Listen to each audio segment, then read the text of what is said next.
할렐루야. 오늘도 함께 하시는 주의 은혜와 평강이 여러분 가운데 충만하기를 기원합니다. 세상에서 최고의 부귀 영화를 누렸던 이스라엘의 왕이요, 또한 전무후무한 지혜의 소유자였던 솔로몬이 전도서를 통해서 지혜의 유익과 또한 그 가치를 소개하고 있습니다. 참된 지혜는 창조주 하나님을 기억하고 또 경외하며 그분의 주권적인 섭리에 순종할 때 주어지는 것임을 증거하고 있지요. 왜 우리가 지혜를 사모해야 할까요? 지혜를 우리가 가지고 있어야 죄악된 세상에서도 올바른 삶을 살 수 있고 유익한 삶을 살아갈 수 있기 때문입니다. 뿐만 아니라 하늘의 소망을 가지고 승리하는 삶을 살 수 있기 때문에 그렇습니다. 인생길을 흔히 광야로 비유하지요. 광야와 같은 인생길에는 사실 예측하기 힘든 어려운 그러한 문제들이 도사리고 있습니다. 물질적인 문제도 있고 또한 건강의 문제도 있고 관계의 문제도 있습니다. 공동체 또는 국가적인 차원의 문제에 이르기까지 다양한 일들을 만나게 되지요. 위기 앞에서 우리가 할 수 있는 일은 무엇일까요? 그것은 하나님의 도우심을 구하며 엎드려 기도하는 겁니다. 하나님을 신뢰하며 기도할 때 우리는 우리의 삶에 예고 없이 찾아오는 위기 앞에서도 당당히 맞설 수 있다는 것입니다. 성경에 나오는 하나님의 사람들은 모두 기도하는 사람들이었습니다. 창세기에 나오는 아브라함, 이삭, 야곱, 요셉, 기도하는 사람이었지요. 모세와 사무엘, 다윗, 엘리야, 예레미야, 선지자나 예언자들도 모두가 다 기도에 힘썼던 사람들입니다. 예수님도 공생의 기간에 항상 기도하는 모습을 보여주셨습니다. 광야에서 40일 동안 금식 기도하셨고 또 사역의 현장에서도 언제나 기도하셨습니다. 뿐만 아니라 십자가 위에서도 주님은 숨이 끊어질 때까지 하나님을 의지하며 기도하셨습니다. 기도는 하나님의 사람들이 이 땅에서 위기를 극복하는 가장 좋은 방법이라고 할 수 있지요. 내일부터 시작하는 21일 세일의 사순절 기도회를 통해서 다시금 우리의 믿음의 옷깃을 여미고 하나님과 더 가까워지고 친밀한 시간을 가졌으면 합니다.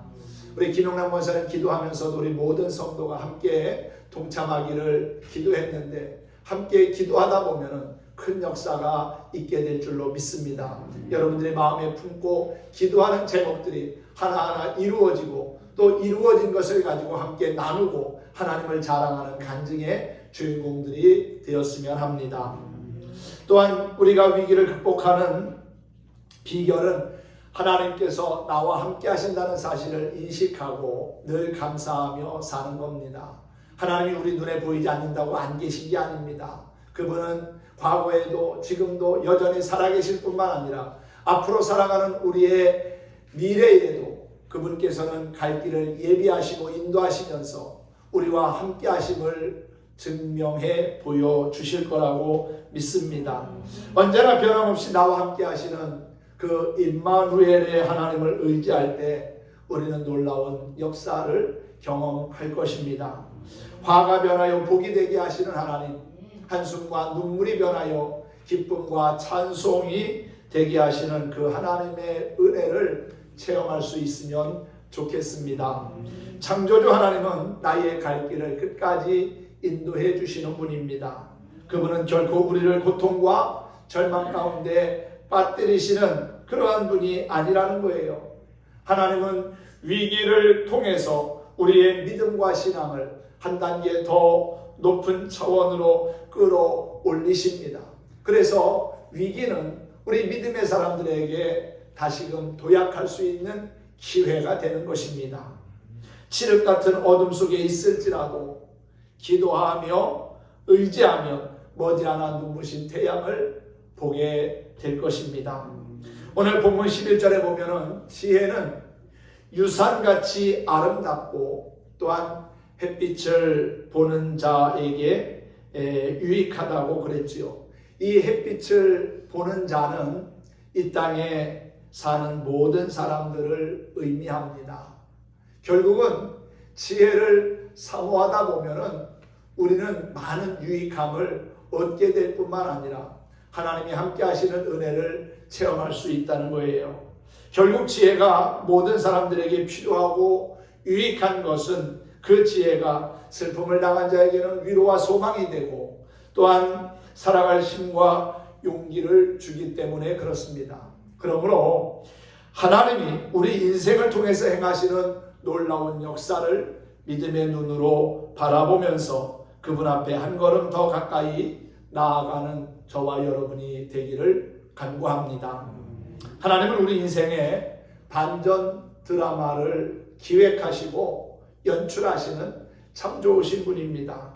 지금도 하나님은 여전히 우리에게 두 가지의 일을 병행하시면서 필요한 일꾼으로 다듬고 계십니다. 병행이라고 하는 말은 콤비네이션 또 투게더라고 하는 영어 단어를 사용하기도 하는데요. 두 가지 이상의 일을 한꺼번에 행하는 것, 그리고 또한 나란히 함께 가는 것, 공존하다라는 그러한 의미를 가지고 있습니다. 한번 따라해 봅시다. 형통한 날에는 기뻐하고 곤고한 날에는 생각하며 삽시다. 아멘. 그래요. 곤고한 날은 생각하라, 되돌아보라, 그렇게 말씀하고 있지요. 솔로몬의 인생 경험을 통해서 주신 하나님의 말씀입니다. 세상에서 온갖 부귀영화를 누리며 살았던 그가 인생 황혼의 시간에 들려주는 지혜의 말씀을 들으시기 바랍니다. 하나님은 우리에게 두 가지 일을 병행하게 하셨다고 그랬지요. 그래서 형통한 날에는 기뻐하고 곤고한 날에는 삶을 되돌아보게 하신 겁니다. 왜 이 두 가지 일을 병행하게 하셨을까요? 그 뒤에 말씀을 보면은 사람이 그 장래의 일을 능히 헤아려 알지 못하게 하셨느니라 그랬어요. 장래에 대한 일, 미래의 일은 하나님의 영역입니다. 그런데 그 하나님의 영역까지 사람들이 다 헤아리고 알게 된다면 분명히 교만에 빠지게 되고요. 하나님처럼 되려고 하는 욕망과 욕심에 사로잡히게 됩니다.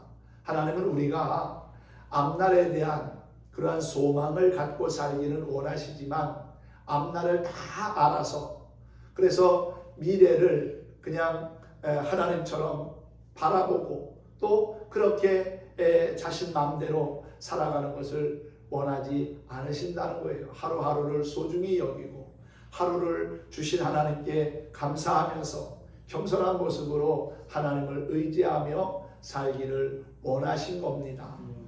미래의 일을 안다면 하나님에 대한 믿음도 하나님을 의지하는 마음도 없어질 겁니다. 그러다 보면 결국은 불신앙에 빠지고 마는 거지요. 하루 24시간의 소중함을 깨닫고 하루하루를 신실하게 하나님을 의지하며 믿음으로 살아가게 하시려고 하나님은 우리로 하여금 장래 일을 알지 못하게 하신 거라고 보여집니다. 이 두 가지를 병행하게 하신 것, 그것을 하나님이 행하시는 일에는 결코 실수나 부족함이 없다는 것을 우리에게 또한 일깨워 주시기 위함입니다. 때로는 두 가지를 병행하시면서도 우리의 삶을 아름답게 또 존귀하게 만들어 가시는 분이 하나님인 것이지요. 하루에 낮과 밤이 있고 1년에 추나 추동 4계절이 있듯이 인생 여정에는 형통한 날과 곤고한 날이 병행하게 하셨습니다. 늘 형통한 날만 있다면 좋을 것 같지만 그렇지 않습니다. 나태해지고요. 또 스스로 믿음도 신앙도 버립니다. 또 항상 곤고한 날만 이어진다면 낙심하게 되고 근심하게 되고 우울증에 빠지고 결국은 절망하여 믿음의 길에서 벗어나게 되는 경우도 있을 겁니다. 그래서 하나님은 이 두 가지를 우리의 삶에 잘 조화롭게 병행하게 만드셔서 기쁜 날에는 감사하며 형통한 날에는 기뻐하며 또 곤고한 날에는 하나님을 의지하고 찾으면서 자신의 삶을 되돌아보게 하셨다는 거예요. 전도서 3장 4절에 보면 울 때가 있고 웃을 때가 있으며 슬퍼할 때가 있고 춤출 때가 있다는 말씀이 나옵니다. 이와 같은 변화는 우연히 생기는 것이 아니고 하나님의 섭리로 이루어지는 조화라고 할 수 있습니다. 또 3장 11절에 보면 하나님이 모든 것을 지으시되 때를 따라 아름답게 즉 조화롭게 하셨다고 말씀합니다. 이것이 바로 하나님의 지혜입니다. 만약 세상에 난만 있고 그렇게 환한 밝은 빛 가운데서만 사람이 산다면 아마도 계속 일해야 되고 힘들 겁니다. 세상에 여름만 있다면 아마 살기가 지겨워질 거예요. 만일 세상에 형통한 날만 있다면 모든 사람들은 게으러지고 안일해지고 결국은 타락하고 말 겁니다. 반대로 세상에 곤고한 날만 있다면 앞서 말씀드린 것처럼 슬퍼하며 낙심하고 우울해지고 절망에 빠지게 될 거예요. 그래서 하나님은 모세와 바울에게도 그렇게 훌륭한 믿음의 사람들에게도 형통한 날과 함께 곤고한 날을 경험하게 하신 겁니다. 세상을 살아가는 우리 모든 하나님의 자녀들에게도 형통한 날과 곤고한 날을 주셨다는 사실을 기억해야 합니다. 이것은 우연도 아니고 또 우리에게 불행한 일도 결코 아닙니다. 이것은 하나님의 섭리의 조화이고 그 자체라는 것이지요. 하나님께서 병행하게 하신 두 가지 가운데 하나가 바로 형통한 날에는 기뻐하라는 겁니다. 할렐루야. 기뻐하라고 하는 말은 사도 바울이 데살로니가 교회에 편지하면서도 또 빌립보서를 기록하면서도 여러 번 강조한 말이지요. 항상 기뻐하라, 쉬지 말고 기도하라, 범사에 감사하라. 이는 그리스도 예수 안에서 너희를 향하신 하나님의 뜻이니라. 비록 자신은 감옥에 갇혀 있으면서도 감옥 밖에 있었던 빌립보 교인들을 향하여 주 안에서 항상 기뻐하라고 그렇게 권면하기도 했지요. 솔로몬은 기쁨을 누리며 사는 것이 인생의 목적이라고까지 말했습니다. 전도서 3장 12절 말씀을 보면은 사람이 사는 동안에 기뻐하며 선을 행하는 것보다 더 나은 것이 없는 줄을 내가 알았노라 그랬어요. 또 22절에서는 그러므로 나는 사람이 자기 일에 즐거워하는 것보다 더 나음이 없음을 보았나니 이는 그것이 그의 몫이기 때문이라 그랬지요. 여러분, 기뻐할 줄 아는 게 행복인 줄로 믿습니다. 기쁜 일이 있어도 기뻐하지 못하고 오히려 낙심한다면 얼마나 안타까운 일입니까? 기뻐할 줄 모르는 사람은 불행한 사람입니다. 하나님이 우리에게 주신 것을 감사하며 늘 기뻐하며 살다 보면은 기쁨의 조건들이 우리의 삶에 더 많이 찾아오게 될 것입니다. 건강에도 기뻐할 줄 모르고 음식을 맛있게 먹을 수 있음에도 기뻐할 줄 모르고 밤에 단잠을 잘 수 있음에도 불구하고 기뻐할 줄 모르고 집이 있고 부모 형제 가족이 있어도 기뻐할 줄 모르고 공부할 수 있는 그러한 학교가 있고 일할 수 있는 일터가 있어도 기뻐할 줄 모르고 건강한 몸이 있어도 기뻐할 줄 모르고 자유롭게 생활할 수 있는 나라가 있음에도 기뻐할 줄 모르고 또 마음껏 기도하고 예배하며 하나님을 찬양할 수 있는 교회가 있어도 기뻐할 줄 모르는 사람은 참으로 불행한 사람입니다. 오늘 솔로몬을 통해서 주시는 하나님의 말씀은 형통한 날에는 기뻐하라는 거예요. 우리의 삶에 평안함이 있을 때 더 많이 기뻐할 수 있기를 바랍니다. 기쁨을 누릴 줄 아는 사람은 지혜로운 사람이고요. 또한 행복한 사람인 겁니다.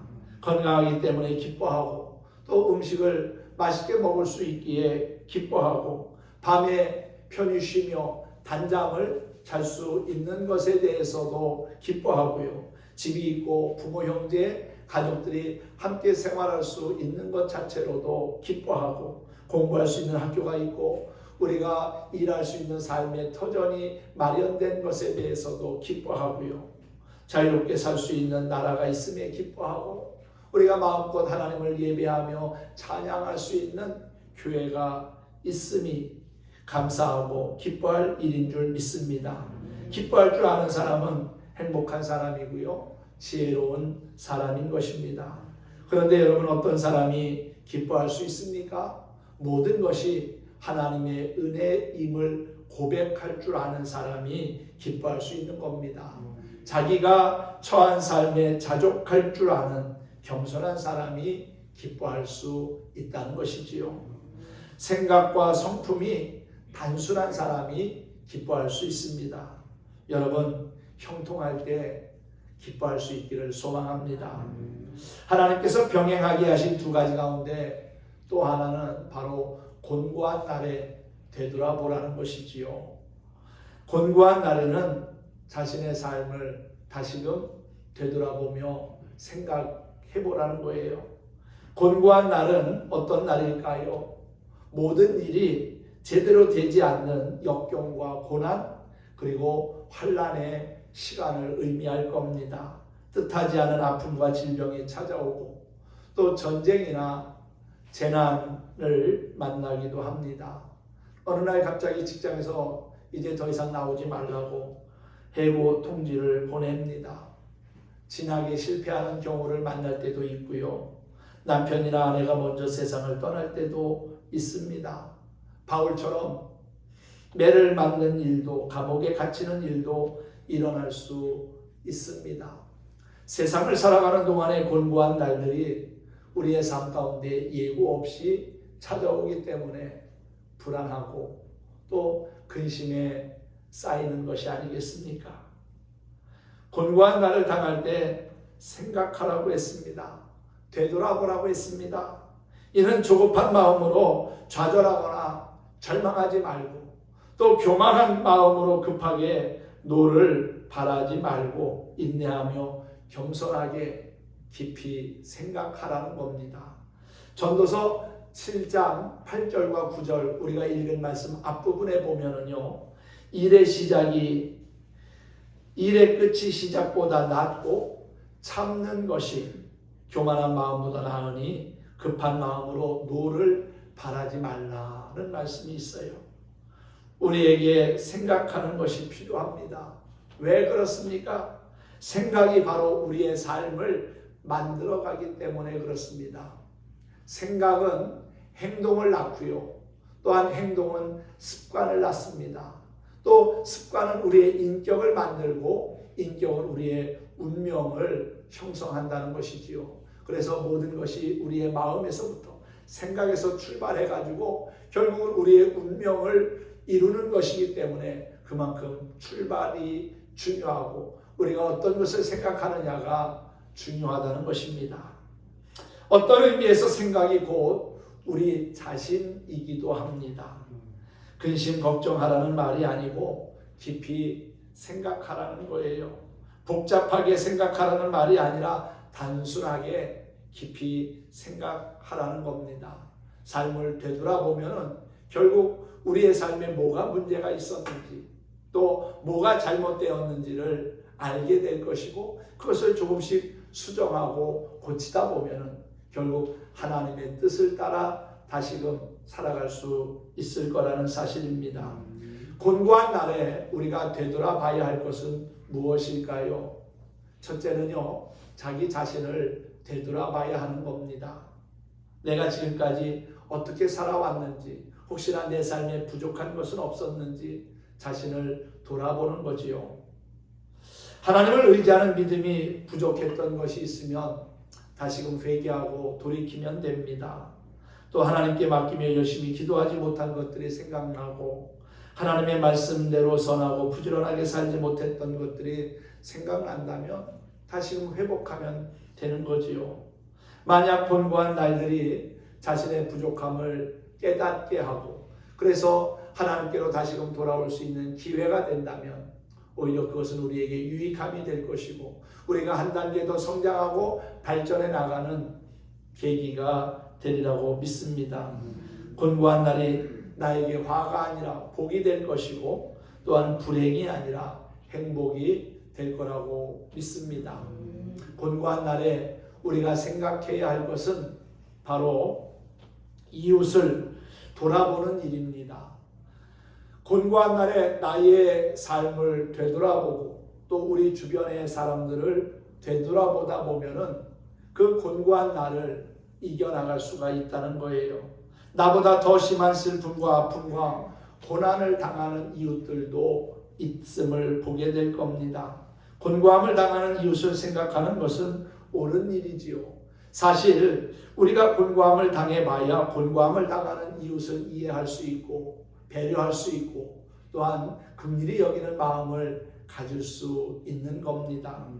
어린 시절 정신대에 끌려가서 한평생을 극심한 치욕과 고통 가운데 살아온 어느 할머니가 길거리에서 배고파하는 어린 아이들에게 먹을 것을 사주며 사랑을 그렇게 베풀다가 세상을 떠나기 전에는 자신의 소유 전부를 사회에 기증했다는 이야기를 듣습니다.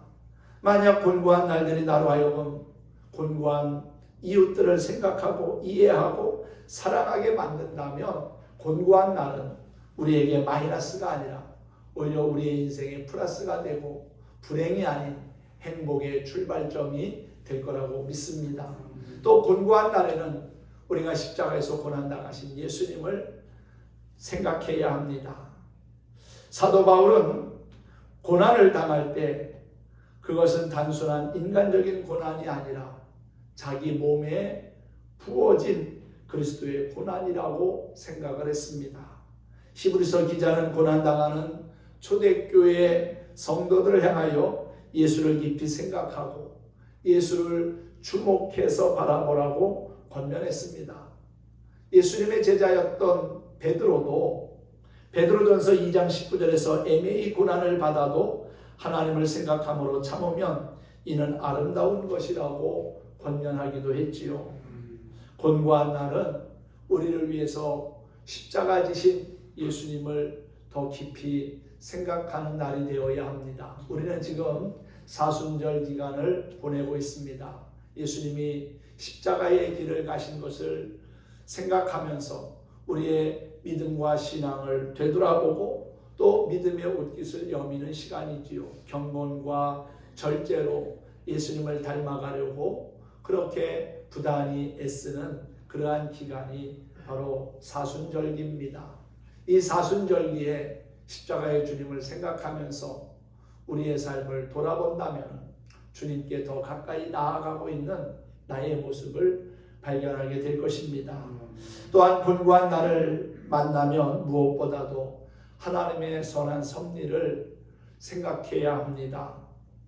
하나님의 선한 섭리로 말미암아 형통한 날에 이르는 하나의 과정이 곤고함이라고 생각하면 어떨까요? 터널을 지나가다 보면 깜깜하지요. 답답합니다. 그런데 터널이 우리의 인생의 끝은 아닙니다.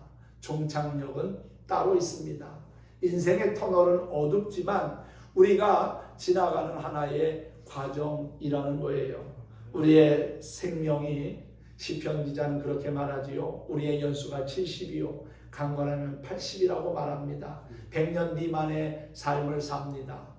우리가 그러한 인생의 길을 가면서 만나게 되는 여러 터널들이 있습니다. 어떤 터널은 짧고 어떤 터널은 긴 정말 끝이 보이지도 않는 그러한 터널을 만날 때도 있지만 터널은 결코 우리의 인생의 종착역이 아니라는 거예요. 하나님이 예비하신 종착역은 따로 있습니다. 터널은 하나의 과정입니다. 하지만 그 과정이 때로는 어둡고 답답하고 힘들 수가 있습니다. 그렇다고 해서 우리가 터널 안에서 멈춰서는 안 됩니다. 우리의 구원자가 되시는 하나님을 바라보며 또 하나님의 선한 섭리를 기대하면서 한 걸음 한 걸음 나아가다 보면은 결국 터널이 끝나고 밝은 날을 만날 수 있는 것이지요. 사랑하는 성도 여러분, 우리보다 먼저 살았던 믿음의 선진들에게도 인생의 터널은 있었습니다. 인생의 터널 가운데서 하나님의 섭리를 바라보면서 헤쳐나왔지요. 요셉 형들의 시기와 미움으로 구덩이에 던져졌지만 그것이 그의 인생의 끝은 아니었습니다. 히스기야 왕 역시 불치의 병에 걸린 적이 있었지만은 그것이 그의 마지막은 아니었지요. 모세와 야곱이 피난을 갔지만 그것이 그들의 마지막은 아니었습니다. 40년 광야의 길이 이스라엘 백성들에게 마지막은 아니었습니다. 그들에게는 약속의 땅 가나안이 삶의 종착역이었지요. 신명기 8장 7절에도 보면은 내 하나님 여호와께서 너로 하여금 아름다운 땅에 이르게 하시나니 그랬어요. 하나님은 결국 우리 모두를 아름다운 땅에 하나님이 예비하신 곳으로 인도해 주실 겁니다. 그래서 시편 기자는 30편 5절에서 이렇게 고백한 바가 있습니다. 그의 노여움은 잠깐이요 그의 은총은 평생이로다. 저녁에는 울음이 깃들일지라도 아침에는 기쁨이 오리로다 그랬어요. 그렇습니다. 곤고한 날에 이 사실을 깊이 생각하면 좋을 것 같습니다. 만약 곤고한 날들이 나로 하여금 하나님의 섭리를 깊이 생각하며 하나님을 더욱더 의지할 수 있게 만든다면 곤고한 날은 분명 우리에게 화가 아니라 복이 될 것이고 불행이 아닌 행복이라고 말할 수 있겠지요. 그렇습니다. 곤고한 날에는 나의 삶을 되돌아보고 또 우리 주변 사람들을 되돌아보고 우리를 위하여 십자가에 고난당하신 예수님을 생각하면서 하나님의 선한 섭리를 기대하는 거예요. 그러다 보면은 결국 곤고함이 변하여 기쁨이 되고 형통함이 되고 하나님의 은혜 가운데 살아가게 될 거라는 사실입니다. 삶이 형통하십니까? 기뻐하십시오. 지금 삶이 곤고하십니까? 그럼 삶을 한번 다시금 진지하게 되돌아볼 수 있기를 소망합니다. 그리고 하나님의 도우심을 구하십시오. 이 두 가지를 병행하게 하신 하나님은 우리로 하여금 겸손히 하나님만을 의지하고 바라보라고 하십니다.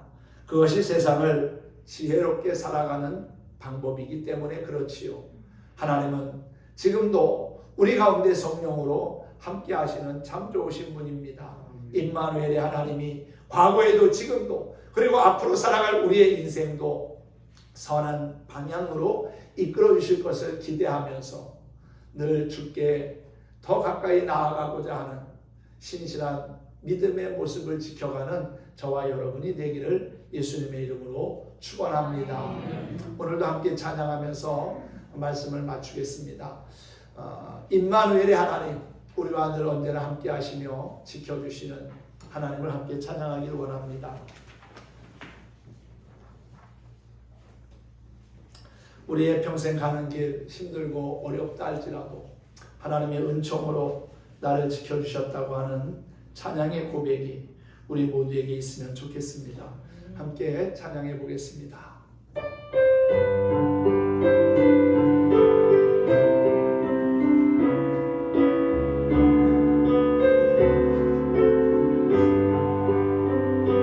나의 평생 가는 길이 아무리 어려워도 여호와의 은총으로 나를 지켜주시네.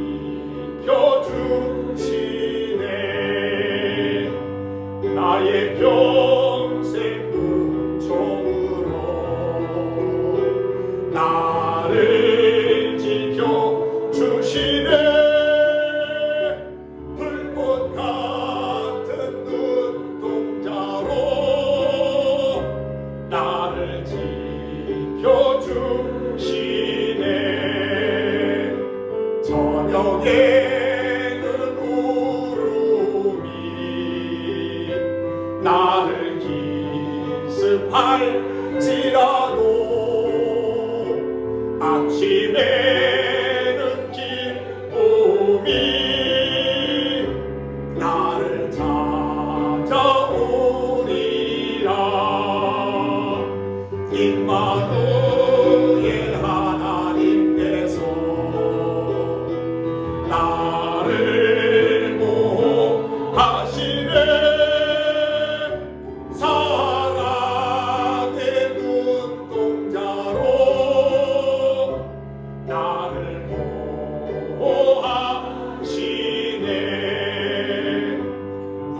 환난의 고통이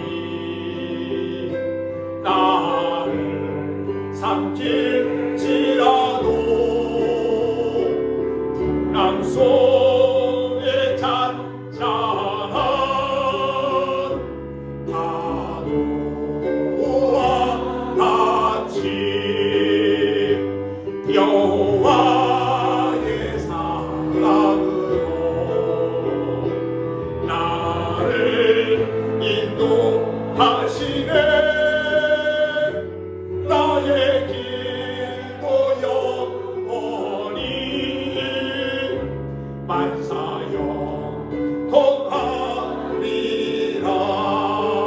만사형통하리라. 아멘. 예, 그렇습니다. 하나님은 우리에게 형통한 날에는 기뻐하고 곤고한 날에는 삶을 다시금 되돌아보라고 그렇게 말씀합니다. 이 두 가지 일을 병행하셔서 비록 우리가 미래를 알 수는 없지만은 하나님을 더욱더 바라보고 의지하고 하늘의 소망을 가지고 살아가도록 인도해 주시는 거지요. 하나님께서 행하시는 일을 우리가 다 알 수 없습니다. 이해할 수 없지만은 선하신 하나님이 우리와 함께 하시며 바른 길로 또한 구원과 생명의 길로 인도하심을 믿으면 분명히 좋은 날을 보게 될 것입니다. 저녁에는 울음이 깃들일지라도 아침에는 기쁨이 찾아오게 됨을 볼 것이라는 사실이지요. 여러분 모두에게 하나님의 위로와 또한 인도하심과 은총이 늘 충만하기를 예수님의 이름으로 축원합니다. 축복합니다.